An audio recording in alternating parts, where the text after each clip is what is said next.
Hi everybody, Joel here again from A&J Education, and today I just wanted to do a quick video giving you some more information on A-levels, and specifically should you sort of choose it over an IB.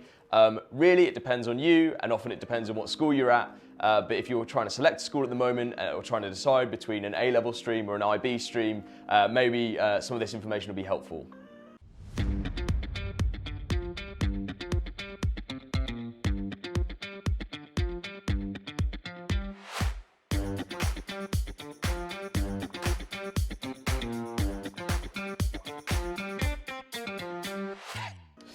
So the first advantage of A-levels over the IB is that with A-levels, you've got sort of free reign to decide between subjects. So with the IB course, the types of subjects are divided into sort of 6 groups. So it'd be sort of, science, humanities, and you've got to pick 6 subjects with at least one in each of those, at least one of those 5 groups. Whereas with the A-levels, you can pick any combination of subjects. You're not obliged to do 3 subjects, but most universities won't consider you unless you do 3 subjects. And within that, you can choose any sort of selection which your school, your college, or whatever sort of institution you want to attend. So if you have a strong sort of dislike of a set of subjects that you might have to do in an IB, then maybe it's better to choose the A-levels, because then you do get to choose just the things that you're good at, things that you enjoy, and you're not forced to be constantly engaging with things that either you thoroughly dislike or you're not as good at. However, that advantage does have a downside. That downside is that if you're not being forced to select from a broad range of subjects and to do a broad range of subjects, then there's this temptation to only pick things which you're completely comfortable with or that you're most interested in. And so with A-level candidates, you'll find that sometimes they do have quite a narrow range of interests or skills. They'll select all humanities subjects, and so they'll be sort of a good humanities student, but they've cut themselves off from a certain type of learning, a certain type of reasoning, be that sort of mathematical or scientific. And sometimes that's a genuine disadvantage going forward into the future. It might stop you from being able to pick up things like coding later on in life. It might stop you from being able to learn other languages as easily if you haven't picked any other language options, that kind of thing.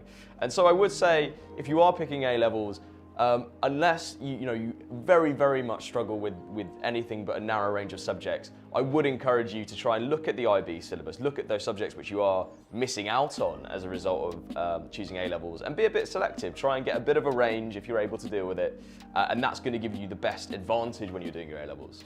So this one might be an advantage, might be a disadvantage. It all depends on your work ethic, your attitude, and what you're hoping to get out of what you're hoping to get out of doing A-levels or IB. But the fact is that because in A-levels you're probably only going to be doing 3 or 4 subjects, you do have significantly more free time because you can't be in lessons for as long. You don't have sort of like 6 subjects that you have to do, so you haven't got 6 sets of lessons that you have to attend to.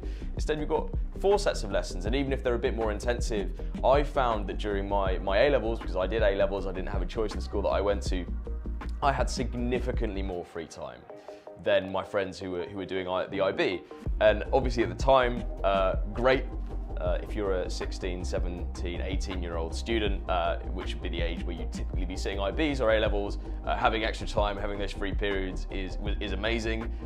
It gives you the choice to either study on your own and develop yourself, or relax a little bit more and enjoy being that age, and enjoy being in 6th form or whatever stage of college that you're at, whichever country that you're in. Obviously the downside of that is that even though at the time it was great, I do look back and I think honestly I probably, especially when I moved into university and I started to being forced to work a lot harder, and especially when I've entered into sort of the world of work and into postgraduate study, I do look back on those times and I think, well, I could honestly probably have done more work and still had a really good time, and still seen my friends, and still relaxed, and still I really enjoyed playing music. I could still do all of those things, but I could have worked a little bit harder.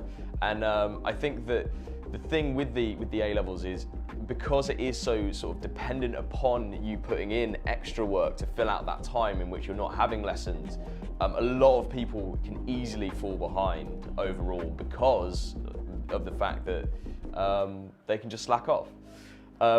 However, if you find it difficult to concentrate for large periods of time, or you find it difficult to do a lot of academic work, the A-levels might be good because it means that you can really focus on a small array of subjects, and you can spend your time, the time which you feel that you can work and that you can concentrate, really honing your skills and making sure that you achieve a relatively small amount of goals in comparison to the IB.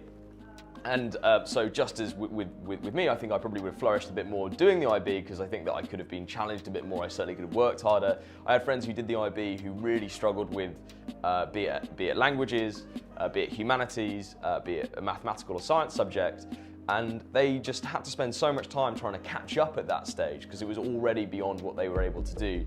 The rest of their grades really suffered, and they ended up not being able to achieve as highly as I think they would have done if they'd been able to select things that was a less work intensive, less time intensive, and more sort of focused on their end goals. But the last thing I want to say on this is don't just take my word for it. Please do your own research, look into the subjects that are offered, have an honest conversation with yourself about, if I'm picking A-levels, is it to avoid doing these things I don't like but I could be good at if I worked hard? And also, if you're thinking about doing IB, am I really going to be able to sustain that sort of those broad range of subjects at that level? And that's something that you can only answer for yourself, and probably in conversation with your teachers and your parents and things like that. So don't just take my word for it. Think about it for yourself. As always, I've been Joel with A&J Education. If you've got any questions, please don't hesitate to contact us on social media. We'd like to hear from you. Thank you very much and have a lovely day. Bye.